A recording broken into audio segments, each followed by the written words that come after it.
नमस्कार मंडळी, मी गौरी. स्वागत आहे तुमचं माझ्या नवीन एका व्लॉगमध्ये. तर आज आम्हाला तोडायची होती झेंडूचे फुलं, पण आज फक्त फुल नाही, आज तोडलं एक स्वप्न, एक श्रमाचं फळ आणि आपल्या मातीचा केशरी अभिमान. झेंडूचं वावर एकदम भरलेलं होतं. सगळीकडे केशरी फुलांचा जणू समुद्रच पसरलाय की काय. सूर्याच्या कोवळ्या किरणात ती फुलं सोन्यासारखी चमकत होती. फूल एका मागोमाग एक हातात घेतलं की वाटायचं या फुलामध्ये मातीचा सुगंध आहे आणि श्रमाची थाप आहे आणि भक्तीचं गाठोडं आहे.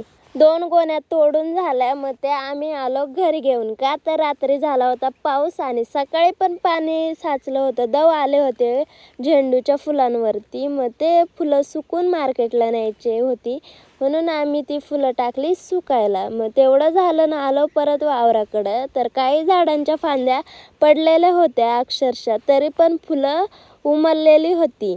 त्या फुलांकडून एक गोष्ट शिकायला भेटते, खाली पडलं तरी आपण परत जिद्दीने उभं राहायचं आणि फुलून दाखवायचं. आणि फायनली आमच्या शेवटची फुलं तोडायची राहिली होती, तेवढी तोडून घेऊन आम्ही आलो घरी.